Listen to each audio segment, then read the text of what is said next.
It's top of mind for a lot of folks in our industry right now. How can they drive organic growth? To learn more, I'm joined by Mike Everett, Vice President of Business Development at Myvest. Mike, welcome. Thanks, Shannon. It's nice to be here. Oh, you're stuck with me again this year. That's quite right. But new questions, new topics, Yeah. new ideas we're going to break down. You know, as the industry has really entered this new phase of consolidation, if you will, the ebbs and flows of wealth management, the M&A activity has been astounding, especially the last few years. How can firms ultimately seek out organic growth and achieve that? Yeah, it's an exciting time as the industry's kind of evolving from that inorganic growth phase to the organic growth phase. And we see just a number of things that firms can do to help drive organic growth. One, it's building on the holistic, investment philosophy that most people have taken, is taking that household approach. And trying to improve the wallet share of your clients and your client experience and just add more value. Key component of that is embracing personalization and tax management.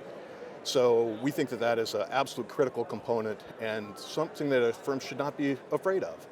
You can leverage technology to kind of automate tax overlay and automate that personalization. And if you can automate personalization, compliance, and oversight, you're in a really good place. But you also need to get people on board with that, and a big topic at the event this year has been around change management and whether that comes from the inside out, top down, is it compression? To adopt things like that, to recognize that personalization is so important, that has to be basically a top-down philosophy, right? Yeah, I agree with that. It needs to be embraced by the firm, but we often talk about change management from a tactical perspective, and use this tool or that tool. But a lot of it is also about how do you evolve the operating of the model of the firm in order to become more efficient, drive more capacity for advisor capacity, and how you just operate on all cylinders. And a key example of that is you're spending more time with your clients learning about personalization, how to do it. Well, it takes time to implement that. And what you really need is kind of a technology and an operating model that allows you to do that in an automated way.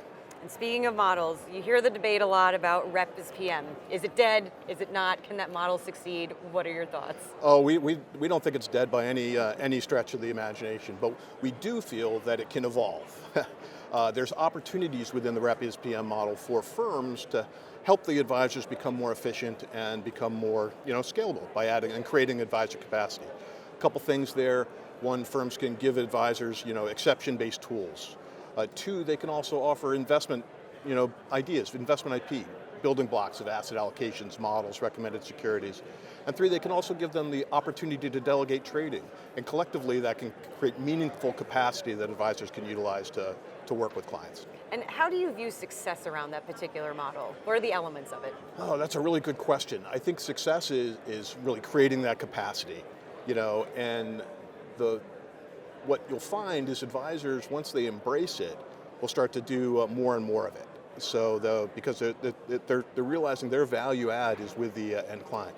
And if you can make it easy for them to do, you can drive adoption of that model quite effectively. And I have to wrap up because I have to ask, I love Myvest, so I have to throw your roadmap question. What can we expect from Myvest this year and beyond? So we've been focused very much on transition planning for the last year or so and helping advisors transition strategies to new strategies without creating great taxable consequences for the investor.